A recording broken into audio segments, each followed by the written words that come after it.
Hey everyone, this is Josh Hayward and welcome to day 16 of 31 Days of Pumpkin. We're over halfway through our pumpkin adventure and I've got a special little mini series for you within the larger series.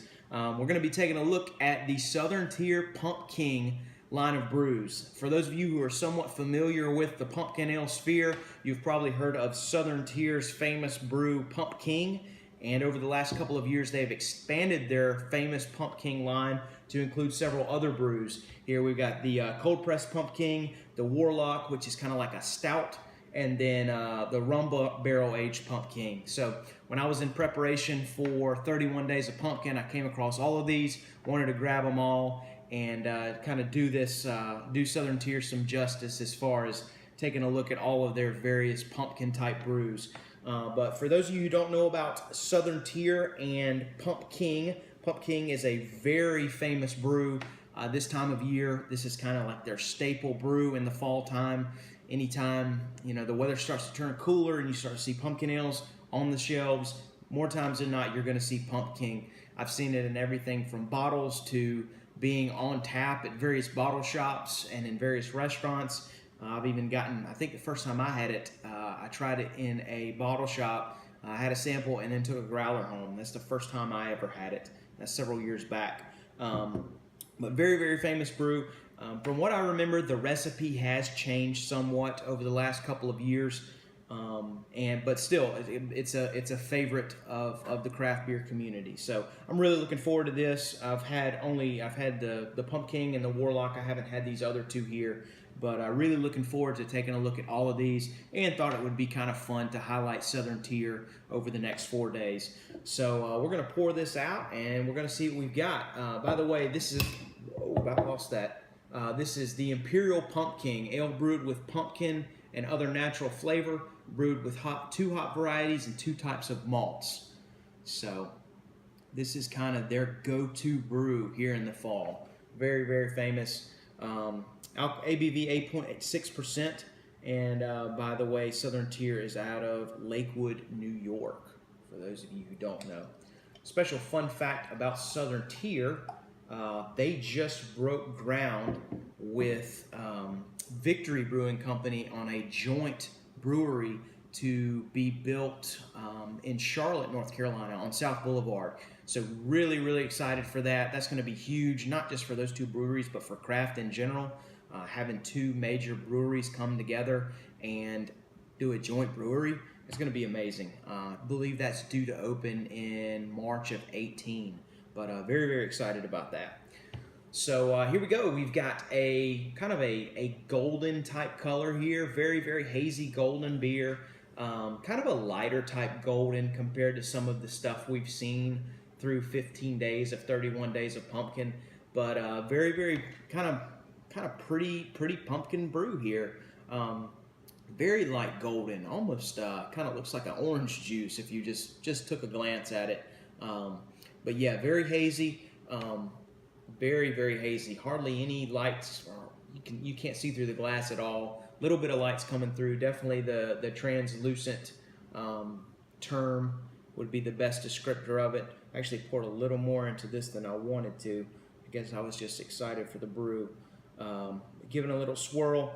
Got a kind of an off-white head there. Slightly off-white head. Kind of frothy there. Again, like last night, kind of reminds me of breaking a pretzel and seeing that white breadiness on the inside. It's kind of what I like in that color too. As I swirl this, I can already smell the fall aromas coming from the glass. So very excited for this one, the Southern Tier Imperial Pumking. Let's see what we've got on the nose.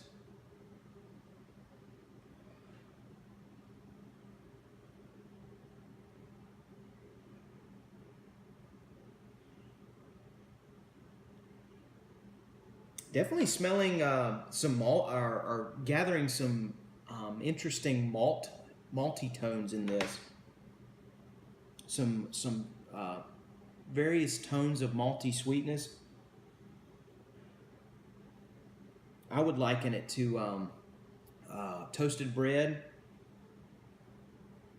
and I'd say pie crust. And I say pie crust because you're getting that that kind of toasted bread type, but there's also a sweet element to it, and it kind of paired with these pumpkin spices and various spices used in this brew, it's almost reminiscent of a pie crust. The sweetness and then the crustiness too. I'm smelling almost another type of sweetness in there, almost like a milky type sweetness in a way. Can't say that I know that they put any lactose in this, but I'm getting some of those notes in there, some of those tones, almost creamy in a way. Smelling a creaminess type. Some fall spices for sure, maybe some cinnamon, and maybe some hints of some brown sugar. But yeah, kind of an interesting sweetness coming out of this brew here. Yeah, can't help but go back to some of that lactose.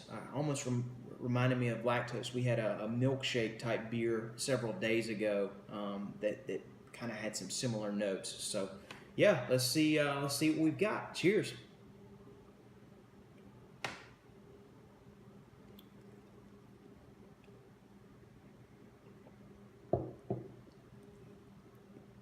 Yeah, pretty good brew.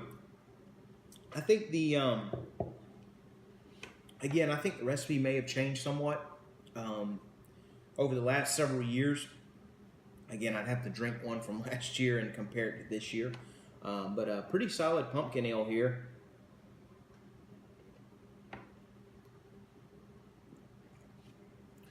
The mouthfeel on it is what I'm noticing the most. It's just nice and full, easy drinking. You're getting some interesting sweet notes in there. Again, some of that toasted bread and pie crust type sweetness. Again, some of that malty sweetness, and I keep going back to that milky type milkshake beer kind of taste. Maybe my taste buds are completely off, but that's kind of what I'm tasting here. I wonder if they really put any lactose in it. I'm very interested to know that. Some of that haziness too might be attributed to that.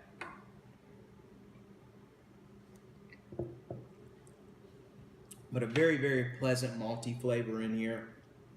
Again, just kind of reminiscent, that paired with some of these other spices, just very reminiscent of a piece of pumpkin pie in a way. The sweetness is good, and I feel like it's balanced by some of the other spices that they used in the brew.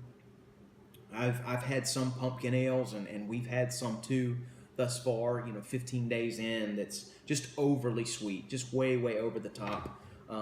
At first sip, you think you're going that way, but then the brew kind of takes a turn, and those sweet notes are kind of dulled down a little bit, but in a good way. They check them, so to speak, and help balance the beer out.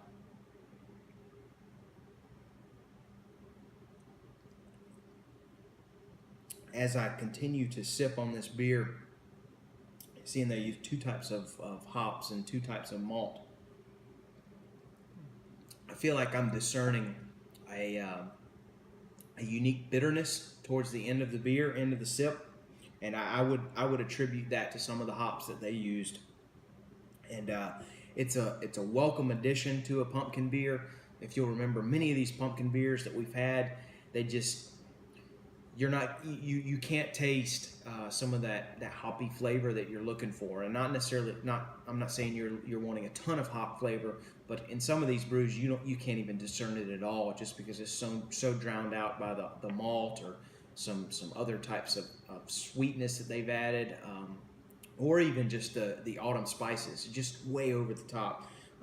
But towards the end of this sip, I get a very welcome bitterness and dryness that I would attribute to some of those hops. It's like, hey, I'm drinking a pumpkin beer, but I'm still drinking a beer. You can actually taste those hops in there. So that's pretty good. Again, I can't help but come back to that creaminess that I've mentioned when I was smelling it, and then also after the first few sips. In my mouth, it's reminding me of the same effects that lactose does, making the beer a little more creamier, filling it out as far as the mouthfeel goes, adding an interesting sweetness that's reminiscent of milk or of cream, and I think it goes really, really well with the pumpkin pie. It's almost like you have a slice of pumpkin pie with the Cool Whip or the whipped cream on top. By the way, Cool Whip is better than whipped cream. You heard it here, ladies and gentlemen.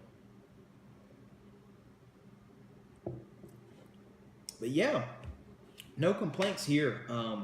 Like I said, I think that recipe is slightly different from what it's been in years past. Again, I'd have to try every one every year, and all lined up together to really discern that.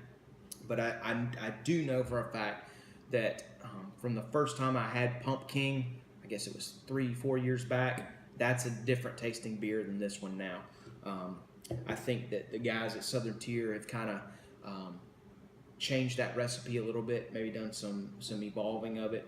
I don't remember the taste of, I don't remember that lactose type taste in here, that creaminess in a way, but I think it's a welcome addition to the beer. But yeah, not a bad beer at all. Cheers to Southern Tier on this fall favorite. Really looking forward to getting into the rest of these. This is a quick preview. We've got the cold pressed coffee pumpkin, and this is an Imperial Pumpkin Ale as well. They actually add some light roasted coffee into this. I would assume they add that to the mash. We have the Warlock Imperial Stout. It's an ale brew with pumpkin and with pumpkin pie spice, so that's sure to be a good one. And then we also have the Rum Barrel Aged Pumpkin. So really looking forward to all these little quick mini series during our journey through pumpkin everything. Thank you guys so much for following along. Cheers to you all. Take care.